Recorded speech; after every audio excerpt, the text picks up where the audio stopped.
खबर प्रयागराज से है, जहां पर सैदाबाद ब्लॉक प्रमुख ने विवाद मामले में कार्रवाई न होने पर आत्मदाह की बात कहकर प्रशासन पर गंभीर आरोप लगाए हैं। हंडिया तहसील क्षेत्र के सैदाबाद में हुए विवाद को लेकर स्थानीय पुलिस ने दोनों पक्षों के खिलाफ एफआईआर दर्ज की है। रविवार करीबन 3 बजे आयोजित पत्रकार वार्ता में ब्लॉक प्रमुख ने कहा कि पुलिस द्वारा निष्पक्ष कार्रवाई नहीं की जा रही है, दूसरे पक्ष को बचाने का प्रयास किया जा रहा है। उन्होंने स्पष्ट रूप से कहा कि यदि दूसरे पक्ष की एफआईआर निरस्त नहीं की गई और उन्हें जेल नहीं भेजा गया तो वह आत्मदाह जैसा कठोर कदम उठाने को मजबूर होंगे। ब्लॉक प्रमुख के इस बयान के बाद इलाके में हड़कंप मच गया है। वहीं इस मामले को लेकर प्रशासनिक महकमे की कार्यप्रणाली पर भी सवालिया निशान खड़े हो गए हैं। पुलिस का कहना है कि पूरे प्रकरण की जांच कानून के दायरे में की जा रही है और तथ्यों के आधार पर आगे की कार्रवाई की जाएगी।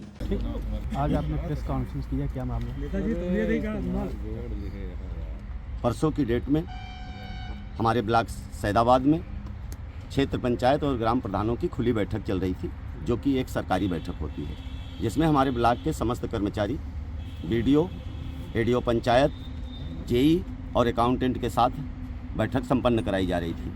बैठक लगभग 1.5 घंटे तक चल चुकी थी।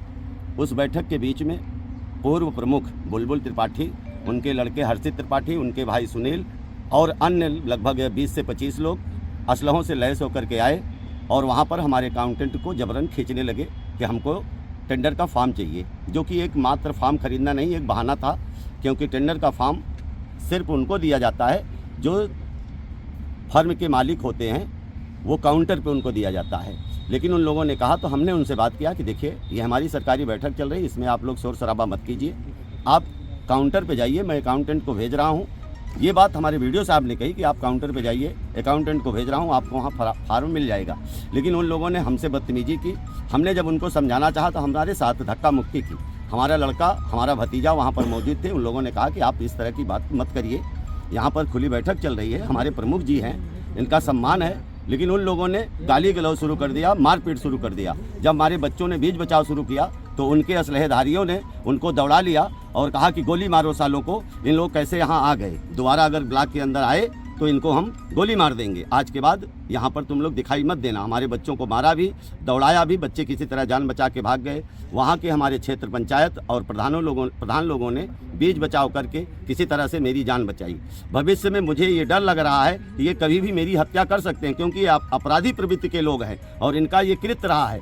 आज 20 साल के बाद यह ब्लॉक आरक्षण की श्रेणी में आया, तब हमारी जनता ने हमको वहाँ पर ब्लॉक प्रमुख चुना। लेकिन ये लोग कभी भी उस ब्लॉक में किसी भी ओबीसी समाज के, एससी समाज के, पिछड़े समाज के आदमी को खड़ा नहीं होने देते थे। आज हमने इस 5 साल में ओबीसी समाज के, एससी समाज के सबको सम्मान देना चाहा। चाहे जो समाज का आदमी आया हो, काम के लिए, रोड के लिए, नाली के लिए, खड़ंजा के लिए, जो लोग भी आए, मैंने उनको सम्मान दिया, इज्जत दिया और काम भी दिया। आज क्षेत्र में आप गांव-गांव जा कर के देख लीजिए कि हमने कितना काम किया। लेकिन ये लोगों का सिर्फ एक ही मकसद रहता है कि ये ब्लॉक हमारा है और इस ब्लॉक में तुम आ कैसे गए। अगर आ गए तो आज के बाद यहाँ दिखलाई मत देना, वरना जान से मार दिया जाएगा। और अब फेसबुक के माध्यम से, सोशल मीडिया के माध्यम से उनके जो शुभचिंतक लोग हैं, वो बराबर हमको अपशब्द लिखते रहते हैं, आरोप लगाते रहते हैं, गाली देते रहते हैं कि ब्लॉक में आए तो हाथ पैर तोड़ दूंगा। हमको ब्लॉक में जाने पर झुंड बना करके चारों तरफ से फप्तियाँ कसते हैं, गालियाँ देते हैं, जिसके वजह से आज हमारा ब्लॉक में जाना दूभर हो गया है।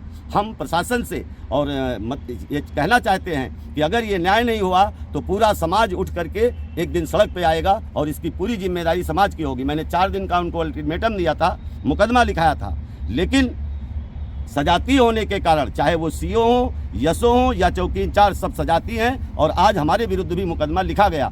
क्या हम अपना बचाव नहीं कर सकते?